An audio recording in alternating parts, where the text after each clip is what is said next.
Yeah. Come on in, the water's fine. It's a little crispy, yes. Had I known that, I'd have worn my sweater.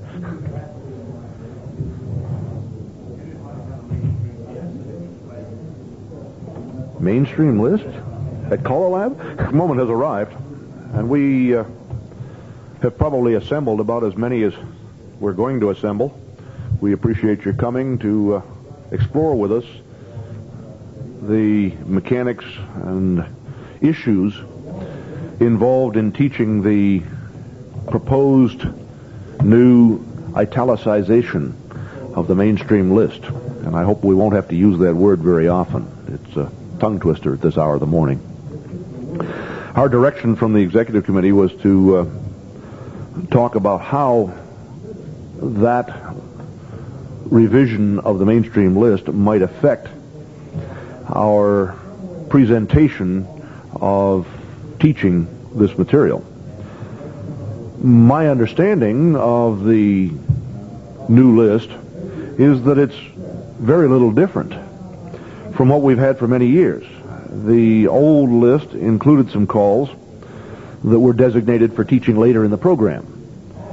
The difference is that those later in terms of those calls meant during the class, later in the class. And we have, CALLERLAB has, since the beginning of this list, emphasized the importance of teaching all of the detail and all of the variations that are listed on the mainstream list. The change that I see in this italicization, sharp fellow, the change that I see is that we now are suggesting by this proposed list the possibility of saving the teach for those italicized pieces of the list, not only until later in the class, but also until later in the dancing experience, after the class has ended, to postpone the teaching of those until workshop. This possibility, to me, represents more a change of attitude than it does a change of content on the list. It involves a change of the way we approach the teaching of these things. We have two alternatives. One is to change the emphasis with which we teach the material, and the other is to just postpone completely the teaching of the italicized calls.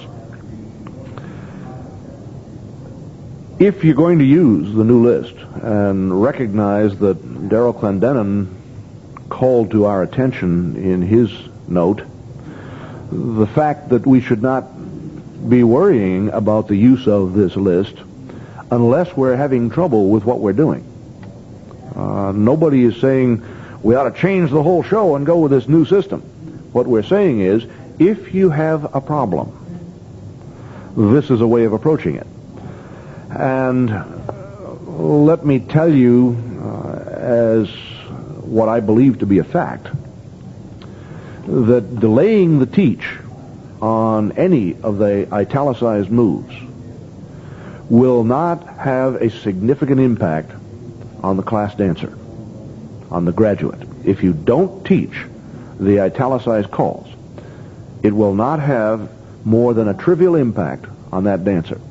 The complaints that we've heard as a board member about this proposal, the most frequent complaint is, if we only teach them these calls, they won't be able to dance when they go out into the real world.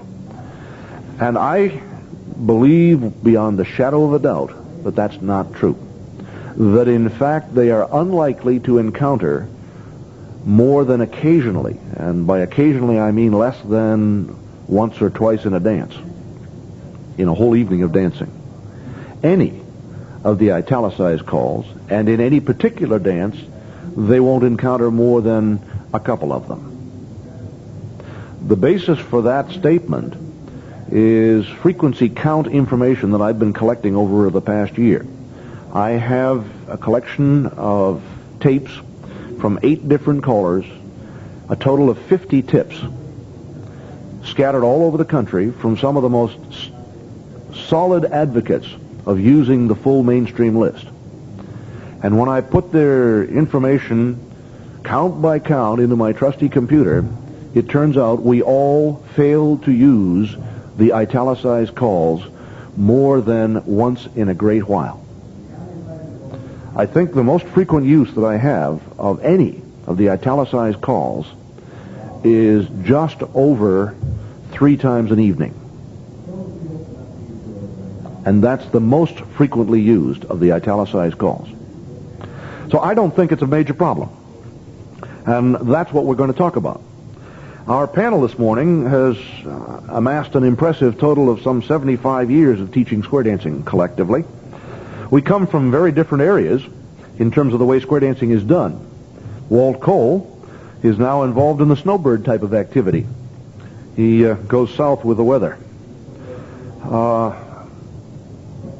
Bob Wilson, over here on my right, and Jerry Junck, both are solidly involved in mainstream programs in the heartland of America. And my own involvement in square dancing is in the decadent East, where mainstream is reported to be dead. Walt's retired from a non-square dance job. Bob and I are still involved with regular paychecks, and Jerry's jumped out of that frying pan into the fire of full-time calling. Whether any of these facts are responsible or not, we have substantially different opinions on how square dancing should be taught and called.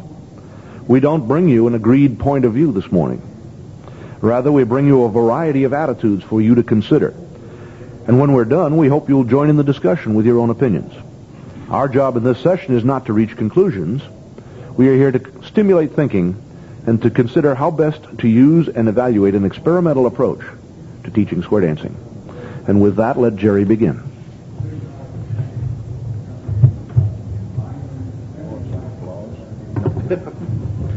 Thank you, Jim.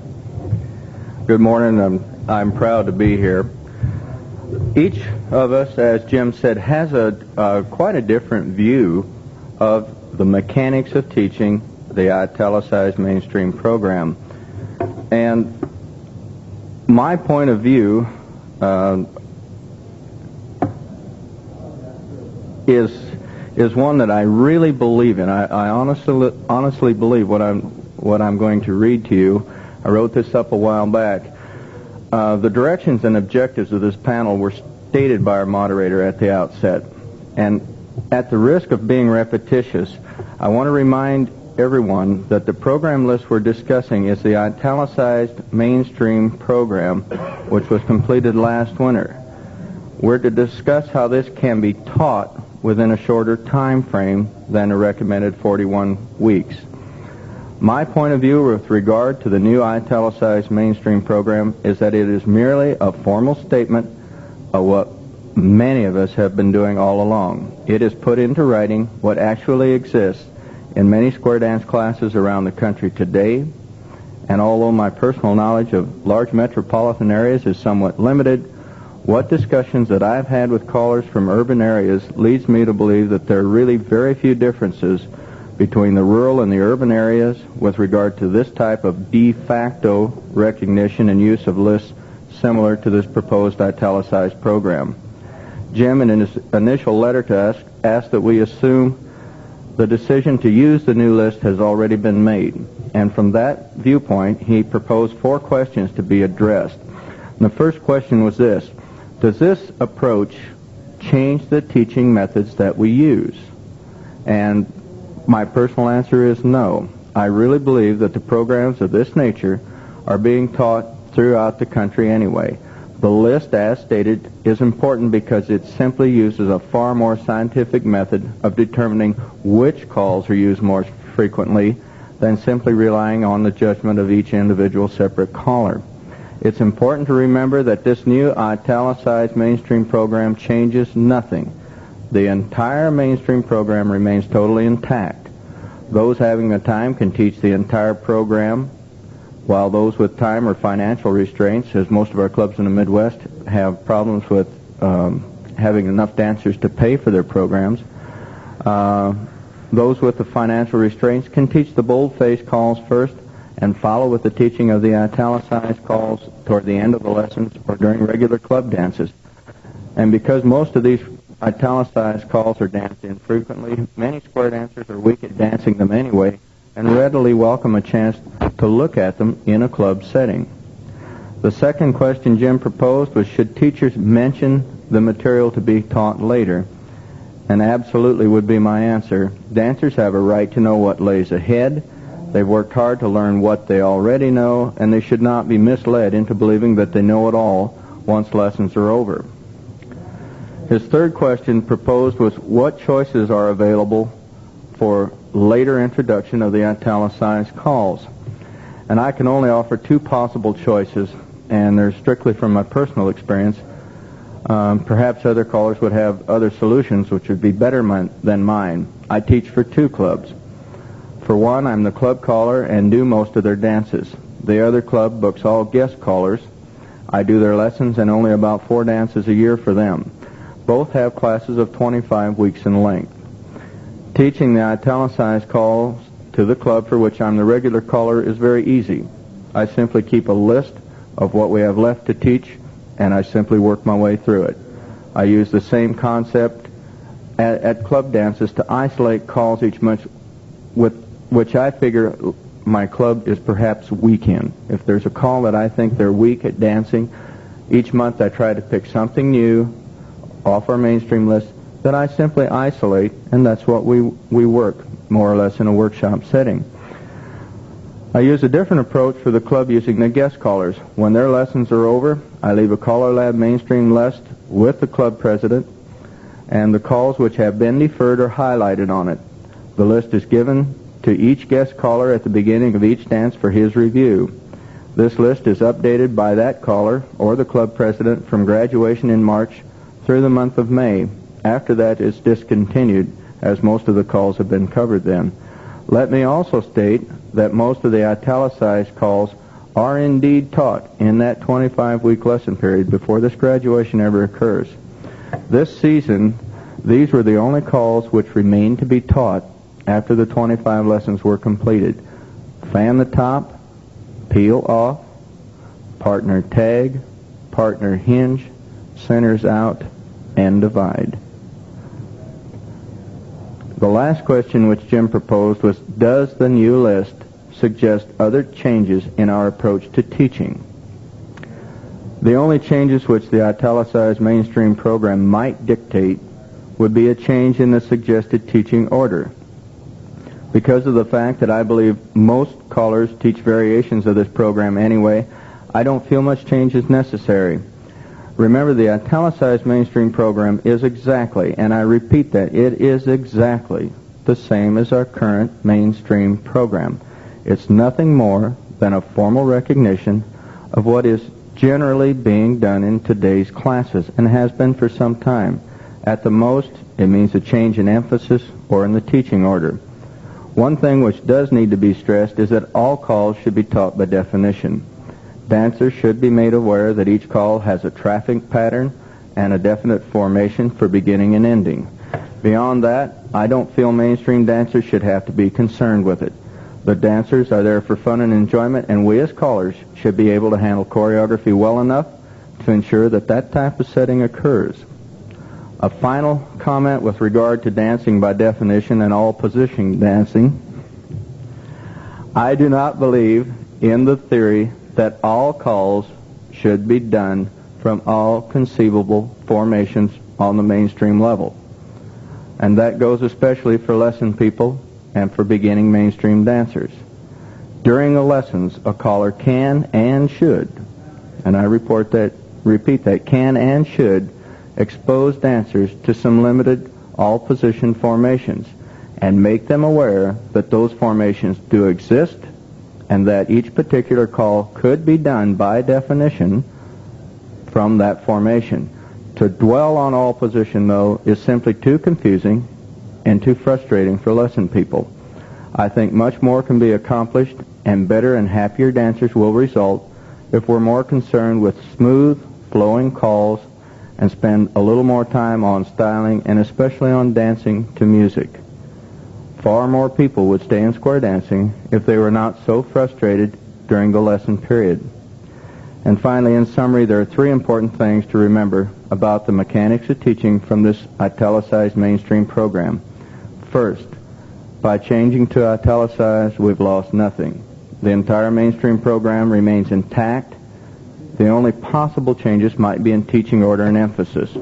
Second, teaching every figure from every position is not as important as teaching each figure by definition and then using it from formations whereby it can be danced smoothly, gracefully, and above all to music.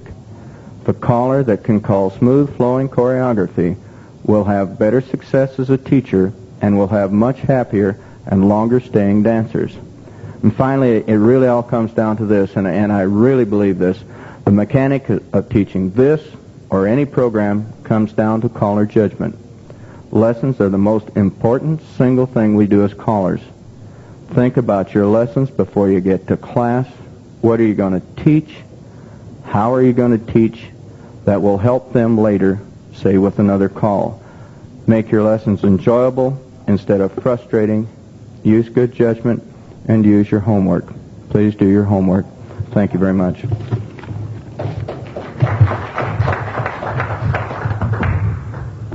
Thank you, Jerry. I think Jerry has set the stage very well for what Walt's going to say.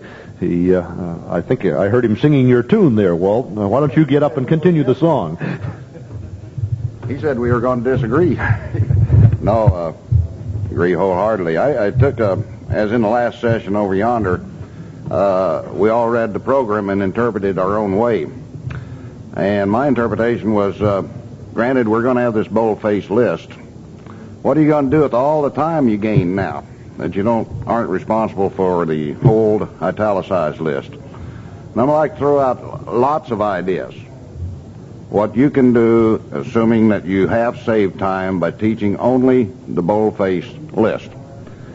When I get through, you'll wonder if you had any time at all. But here are things that I've done, or other callers too, and they have proven successful. It's a matter of organizing your time and organizing an efficient night of teach.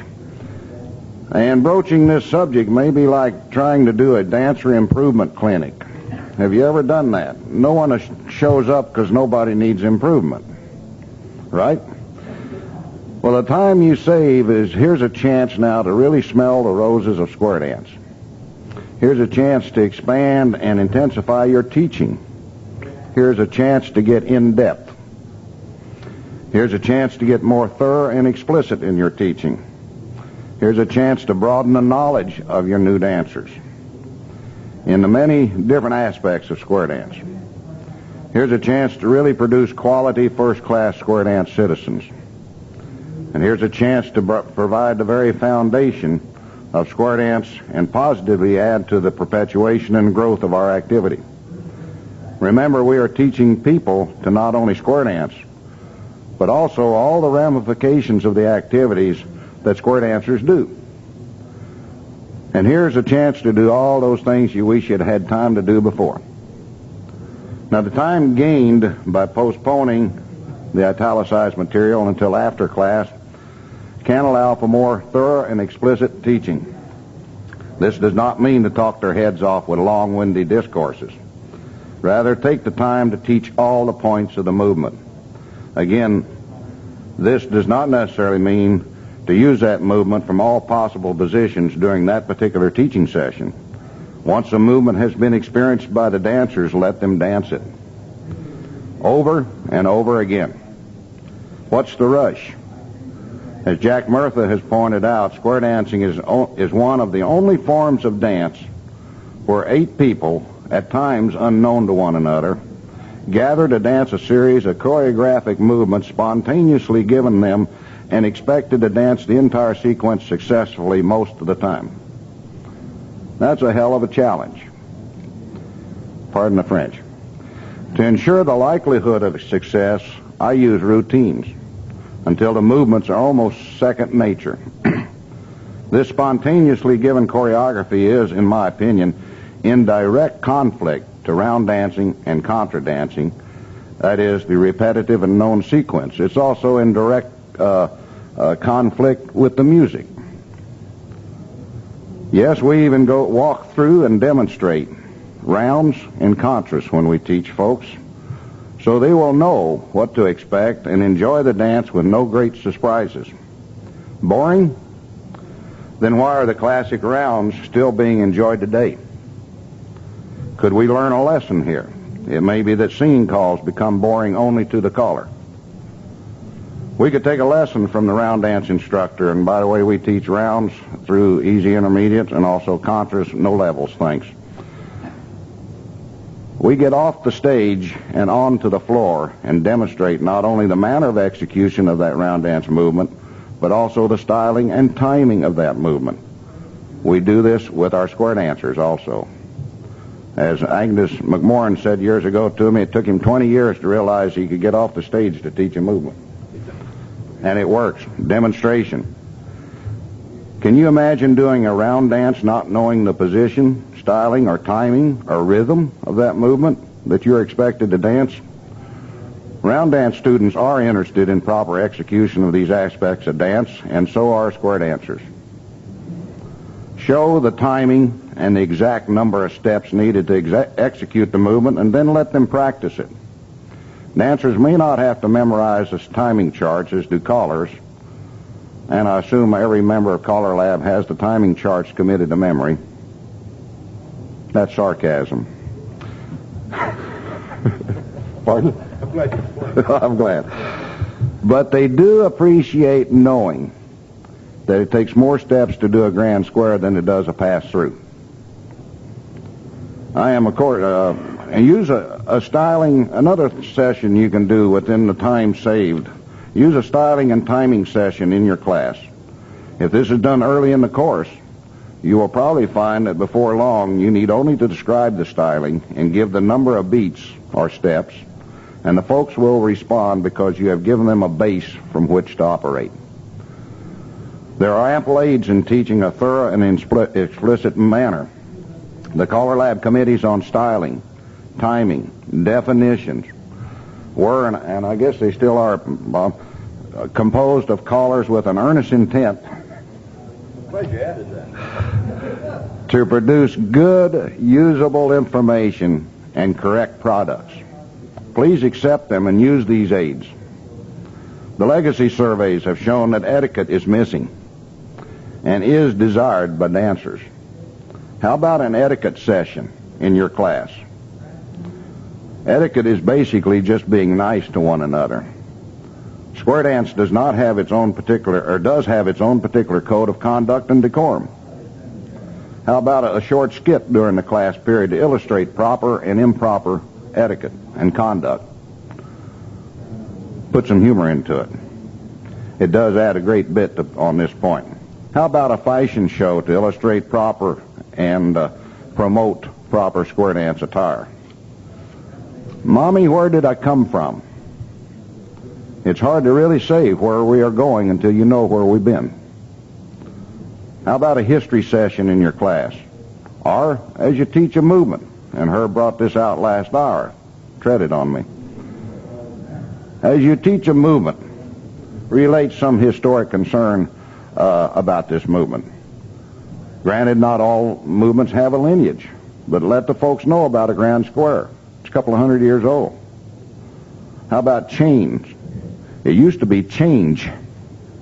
Evidently, GE got too hard to say for callers, and it became chain, or the old English change.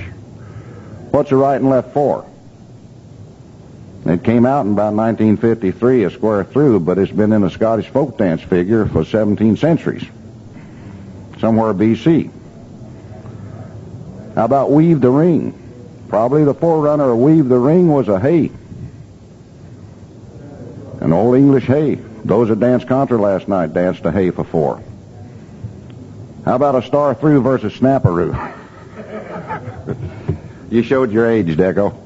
And of course, some of the younger callers may have to research and do a bit on gathering knowledge on these points. But I think folks like to know these things. They may not be sitting up nights playing square dance trivia, but folks do like to know where it all came from. Add a bit of history in your class by using a contra or a quadrille. They are still excellent teaching aids in timing and styling, and in learning to flow with the music if you'll let them.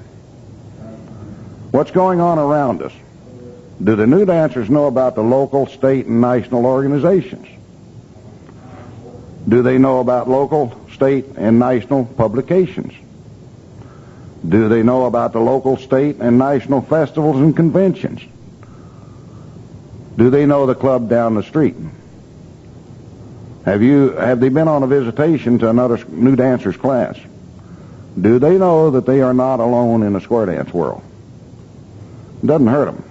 Lots of time I'll sit down on the stage and just say, hey folks, you guys know what the Alaman Star is? That's our local newspaper. You know what Square Talk is? That's the state. Do you know what the Ogden Area Square Dance Association does? I wish I knew, but I tried to tell them. It doesn't take much. Just sit down between tips. It doesn't take a long-winded program. Blackmail. What about the other facets of the square dance activity? How about adding a mixer or two to your class instruction? Again, it will add a bit of fun and training and dancing with the music, as well as getting folks acquainted with one another. Yes, you can even introduce a basic two-step and waltz during the class time. Okay, but how is all this supposed to get done? Here are some of the ways callers have been doing it all along. Use the time between tips to sit down and say, hey folks, let me tell you about this or that subject. Then proceed to give a short spiel on whatever subject that is appropriate at that time. Keep it interesting and keep it informative. Make it a part of the dance program.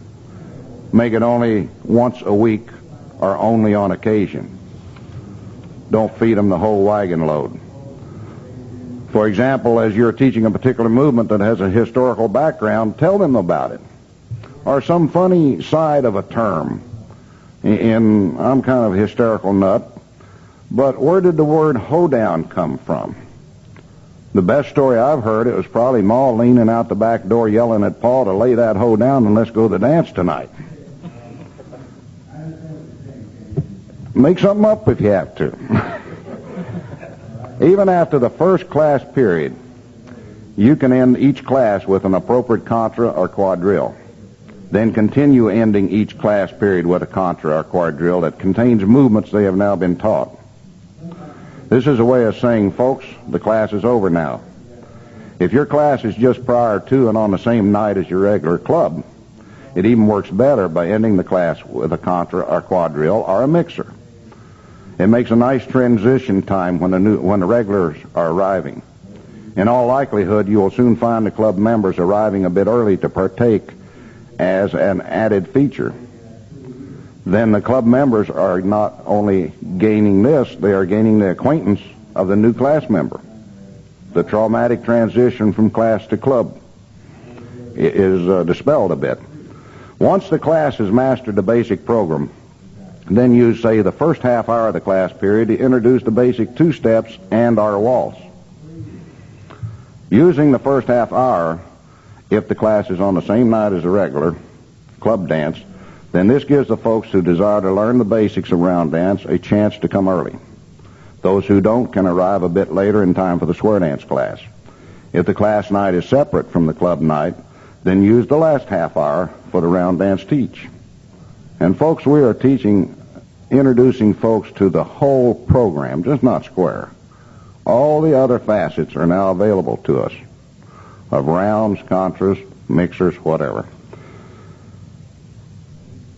CALLERLAB is preparing, by the way, a caller's manual for using rounds in square dance programs. This manual is slanted towards callers and should be out within the year. It was written by two couples, one a caller cure couple, the other was a cure couple. It was reviewed by callers who do rounds, and we may be biased since we were the couple that wrote it, but I think it's going to be a tremendous addition to the square dance caller who wants to use rounds in his square dance program. Talk to anybody in North Dakota, they cue rounds, don't they? And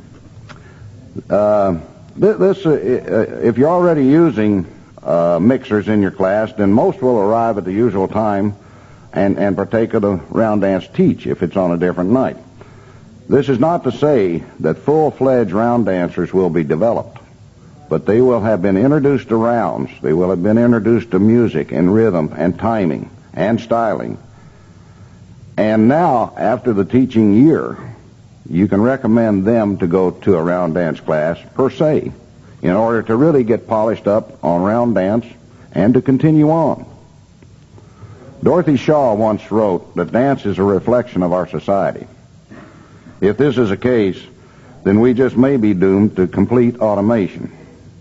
The instant success syndrome. Just add water and boil. In our zeal, for whatever reason, to get all the mainstream movements taught, we have evolved, by and large, to teaching folks how to get from point A to point B. And we have really neglected the finer points. Are we having fun yet? We sometimes confuse being popular with the regular club members as one who can really get you through in a hurry.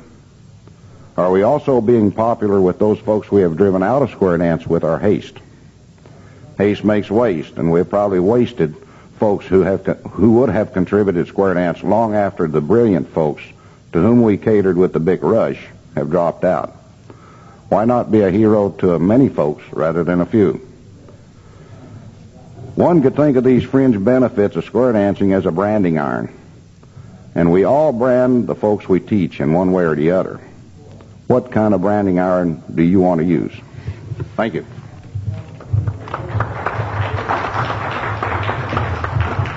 Thank you, Walt. One of the bits of square dance trivia that I was reminded of as Walt was talking here, it goes back not so much about teaching as it is a story about the history of CALLERLAB. My first involvement with CALLERLAB came in 1971, while it was still a dream in Bob Osgood's eye. He had assembled the Hall of Fame callers, and they had invited the next group, and I was part of that second group of people to get together to talk about the possibility. And we were having some fairly heated discussions at our meeting in Asilomar about how one could operate. One of the issues that was clear was the need for compromise. And as we sat at the table talking about whether callers would really give a little bit, some of you may have been around long enough to remember the call barge through. It was, in fact, a half square through and trade by before trade by had been invented. We rapidly discovered that trade by, when it came along, was a much better and more versatile call. But there were those among us, namely Marshall Flippo, who continued to use barge through long after others had given it up. In a similar vein, Frank Lane had recognized correctly that the call star through was a threat to the future use of stars. And he declined to use that term. Wherever he went, he called it snapperoo. And as we sat at that meeting talking about compromise, Marshall looked over at Frank and said, "Frank, tell you what, you stop using snapperoo, I'll quit calling barge through." And Frank said, "It's a deal." And they both did. And that's the kind of compromise that CALLERLAB was built out of. I'm very pleased each time I come to see that we interact and impact each other, and that spirit of compromise is still alive and well. I'm also pleased that Walt acknowledges the good intent of those still involved with the timing committee, and I bring you now the chairman of the timing committee, Bob Wilson. That was a long way of getting there. What a way to introduce somebody. Well, as you've all guessed by now, I'm probably the most misunderstood person up here. Jerry kind of eyeballed me when he started his talk about all position, and Walt eyeballed me a few times in his discussion. And Jim, when he started out, said because of our geographical differences that we have differences in how we present our programs. And in coming here the first day, I probably felt the same way until we got to talking to each other. And there really isn't that much difference in our outlook on this program. He talked about the letter that Jim wrote to us and the questions he asked. And along with that, we also sent in tapes of our dances. And I thought when we were approached to be on this panel that I really called an all-position dance, mainstream dance, or a dancing by definition dance. And in communicating with Jim and getting the tally back as to how often I used my figures that I said I used,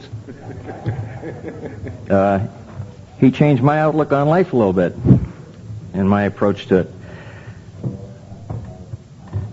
I don't think I have been using the position dancing as much as I said I did, although I'd probably do quite a bit.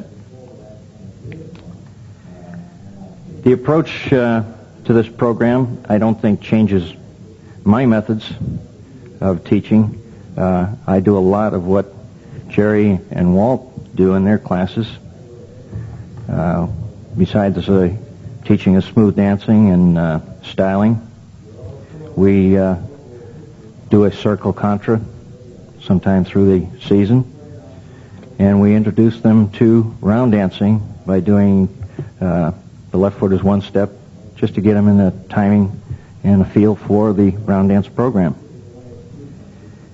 We teach anywhere from a 30 to 32 week course of 2.5 hours, which basically tallies up to the 41-week program suggested by CALLERLAB presently.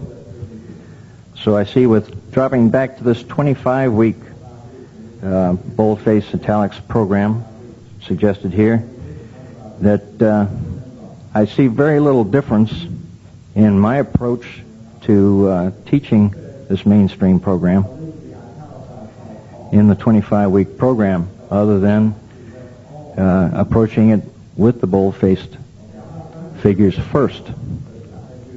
What time we have later in the program, we might touch on the italic. Now, I've been accused of being a position caller here, of which I take some of the credit for. I do this in my classes, and I don't tell these people that we are dancing position dancing. When we get notion waves, we talk about ends and centers, not girls and boys. And I don't think this is wrong. I don't think that you as callers teach scoot back with only the boys facing in. I don't know how many of you will say you do. Although I see dancers when we call the mainstream dances that if a boy is facing a girl, trouble erupts on the dance floor. I can say that our people feel more comfortable after learning scoot back with the boys facing girls and the boys facing boys and the girls facing girls, because we don't have problems with the boys facing boys anyway and the girls facing girls. It's just when a boy faces a girl that we've run into a problem. They don't know what to do, it seems. I think my dancers, and I'm probably boasting here, feel more comfortable at the end of classes with a scoot back from all position, or by definition. So I will continue to do some position dancing. I don't say that I'm going to wear them out, burn them out, as some do and some say I do. Our dancers are made aware of the mainstream program from their very first lessons. We pass out CALLERLAB's mainstream program to them. We also make available the past sets and order booklets on the mainstream program to those that desire to read over what they're learning. As far as the bold-faced list, if we adopt this program, I will explain to the new dancers that we only are learning the figures that are in the bold-faced print first. And that those figures in the italicized print will be either workshopped after our classes are over, or towards the end of our lessons, depending on how much time we have.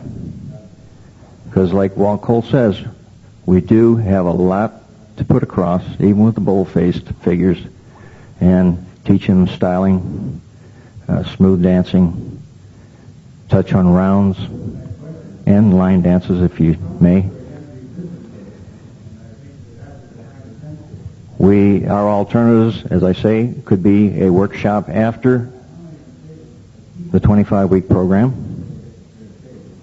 or if in your area they're not dancing the italicized figures, why even bother teaching them? I believe that the approaches to this, as I say, are teach them towards the end if you have time. Don't teach them all at all if they're not used in your area.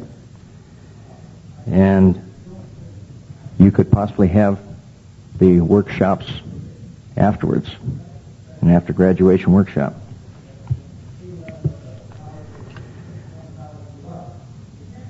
If the bold-faced and italics list is adopted, and we are assuming here that in this discussion that it has, let's center on how we can utilize the extra time. Of course, most of us will agree that styling should be taught along with the art of smooth dancing. I would like to suggest that you add some position dancing.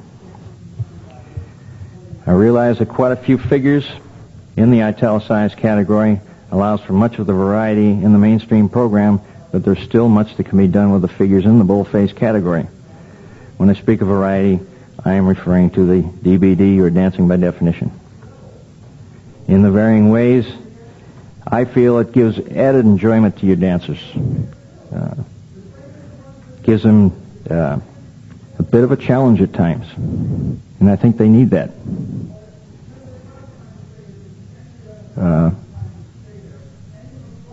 Standard positions should be taught first and foremost.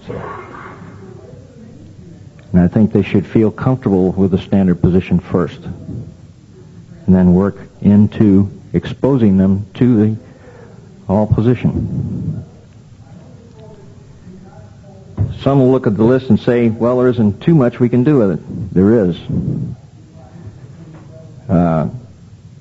Way back when I first started calling, I started with the Hilton cue card list, and they came up with a workshop on just square throughs. And let me tell you, they can have you any way but upside down in a square through.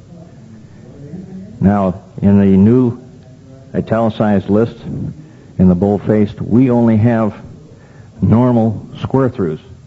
But what is a normal square through? Starting with the right hand. We could half sachet and start a square through with right hands. Any number of ways. With the scoot backs, ladies facing in, boys facing ladies, so on and so forth there. So I think in the 25-week program, we have a lot of work to do and very little time to do it. And it amazes me when I look at some of these callers presently that are taking the 68 mainstream figures and all the families and teaching plus along with it in a 20, 25, 30-week program. It really amazes me because we have a lot of work to do and very little time to do it in. I do not teach the plus in my 30 to 32 weeks. We only teach the mainstream figures as on the list, not necessarily in that order. But I think as we teach these people, that taken from the letter we received from our illustrious Jim Mayo here, he finished up with one final point. He said it was important to use the material we do teach, that is the bold-faced calls, in varying ways so that we do not say, I don't teach all positions, just more than one. Decidedly what position to present and mastering the skills of calling enough to provide practice with each of these regularly is the most important responsibility of square dance callers. And let me finish up with a record we use in our classes towards the end of the lesson, or at the end of the lesson, and it's the friendship ring. We get our people together, crisscross hands in a friendship ring. I don't know how many of you used it. And it is called the friendship ring. And they get a chance to hold hands and sing along with, and it starts out, let's all join hands in friendship for everyone to see. Remember that a stranger is just a friend to be. Hold fast our hands in friendship for many years to come. This friendship ring will always bring good fun for everyone. And I say, keep it fun. Thank you.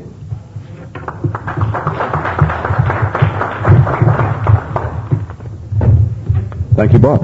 One technical point we should make is that no one has said that the italicized boldface list is intended for a 25-week teach. It is to enable us to teach the mainstream material in a shorter teaching program. But the 25-week number is attached to that list, not this one.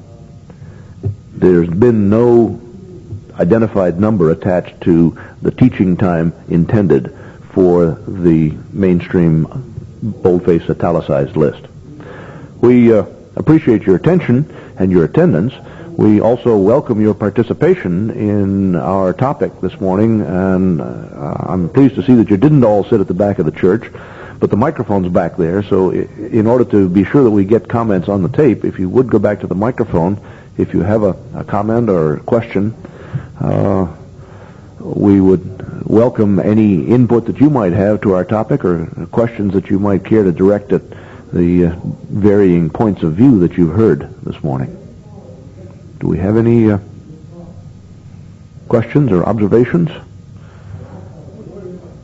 Huh? That microphone works. We hope you'll identify yourself for the tape. Jim, I'm Deco Deck from Rehoboth Beach, Delaware. Sometimes they call me, I'm a Washingtonian, I'm from D.C. area. Our Callers Association had 2 meetings on this list problem. They were trying to make a decision within that association whether or not we would start to try to use that 25-week program. The reaction of our callers there seems to be the same reaction I'm hearing in the corridors around here. And I think Herb maybe put it pretty well, or whoever did say it. If it ain't broke, don't fix it. And I'm here at this particular session because I'm in support of this italicized boldface program.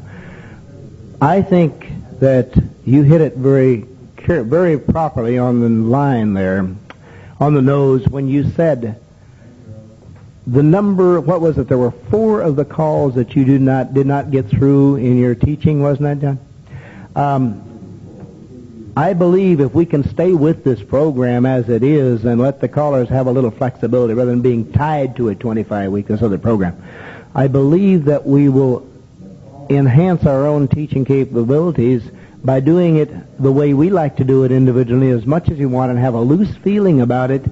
And I also believe that the long-range plan thing will happen is that those that aren't any good, those basics that aren't good for us, will just gradually disappear, and we'll get down to what we need and what we want. That's all I wanted to say. Thank you.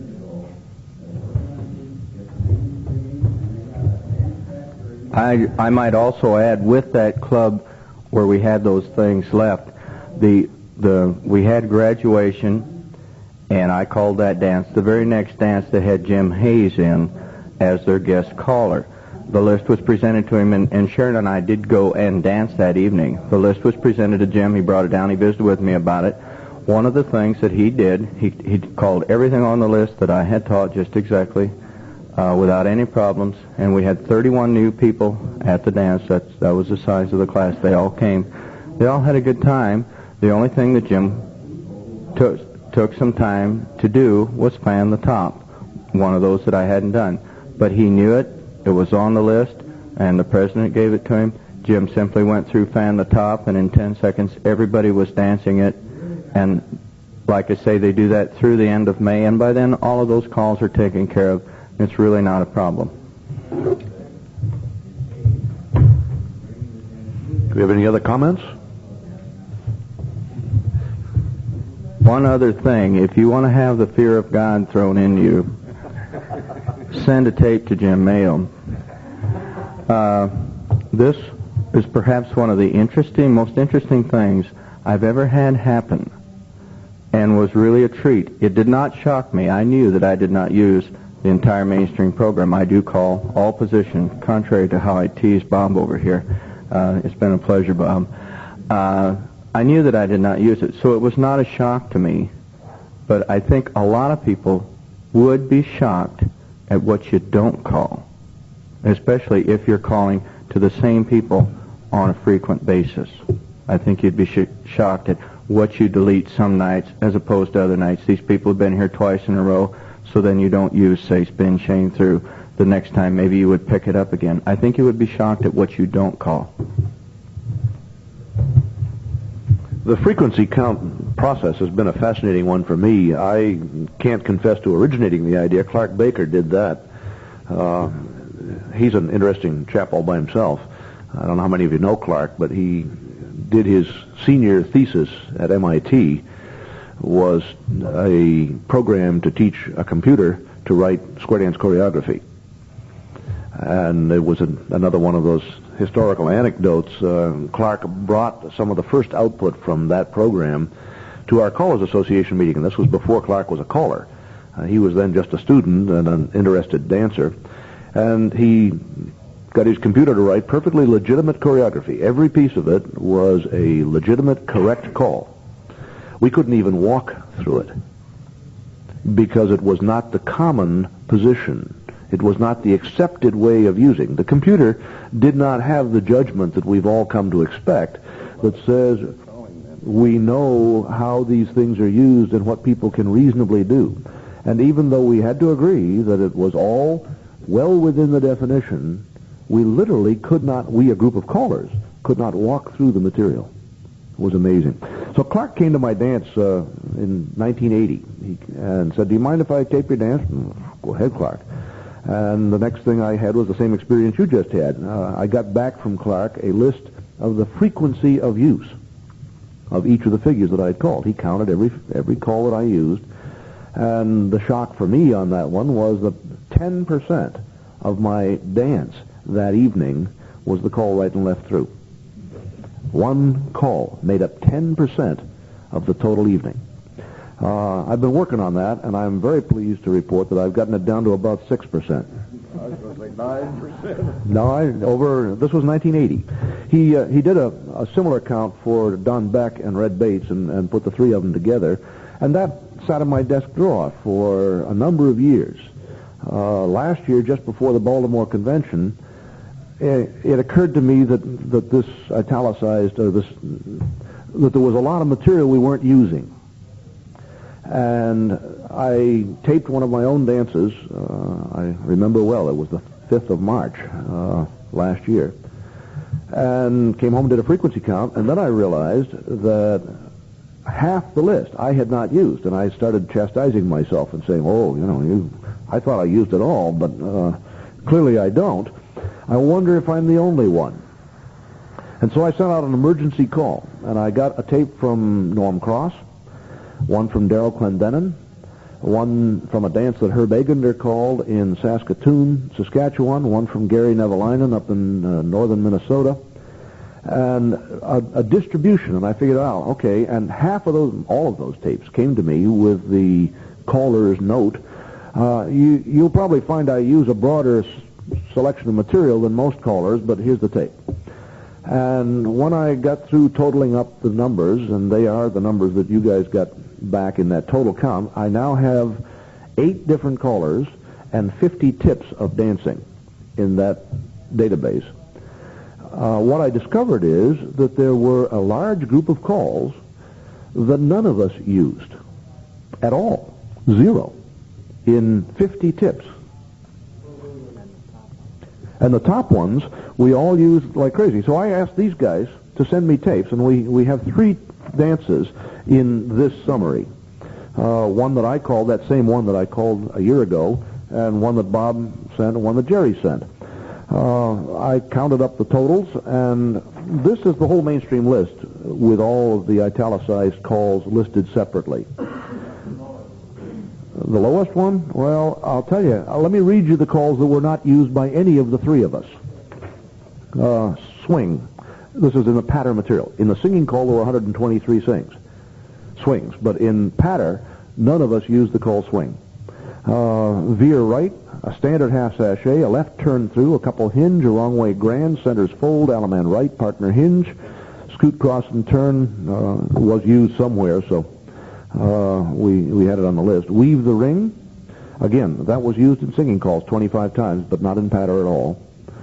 Do paso, backtrack, box circulate, shoot the star full around, center circulate, partner tag, split the ring, wave balance, grand parade, that's left over from an earlier count somewhere. End run, promenade the wrong way, cross fold, left square through, centers out, ends fold, couples trade, and a left-handed ocean wave. The first call that got, I now have a list of those that got used once in the 3 full dances.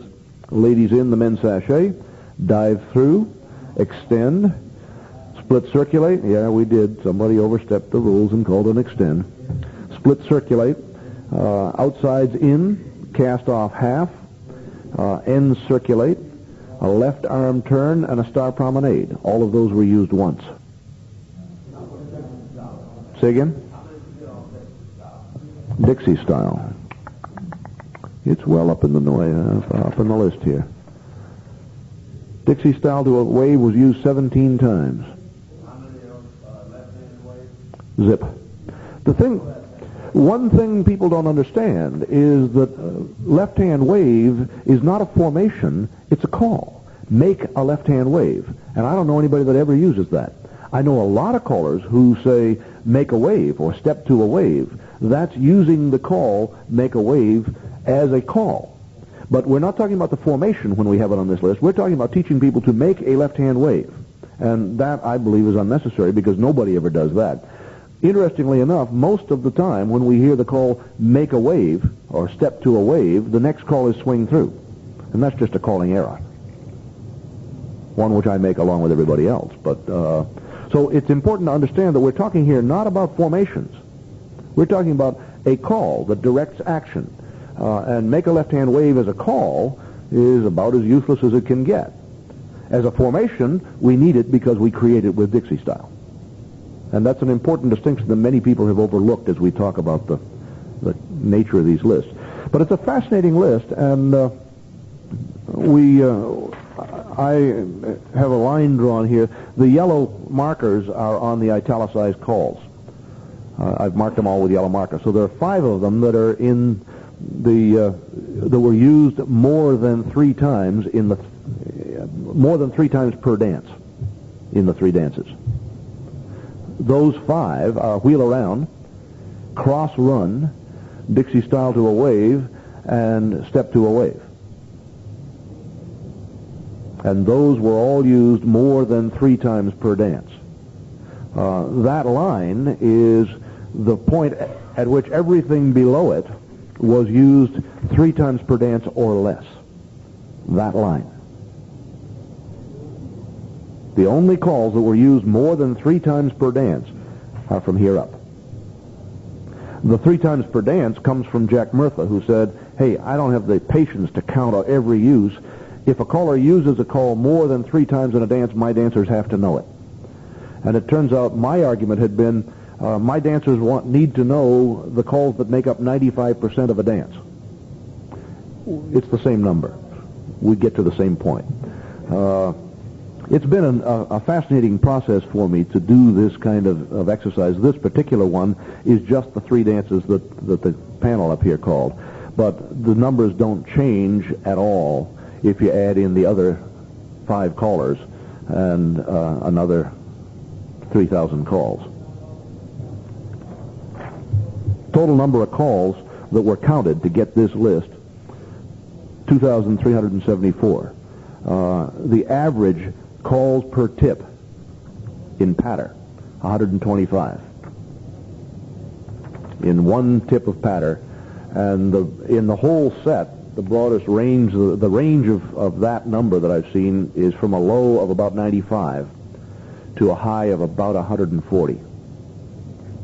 The most that anybody uses is 140, and the average is 125. We are surprisingly consistent. And about half of the mainstream list we don't use. Do we have any more comments? It told me something. We'll let them save some tape. We thank you very much for coming to our panel and for letting us yak with you. We hope you found it interesting. We have found it interesting in the preparation, and I'd like to thank each of the panel members. They have broken a CALLERLAB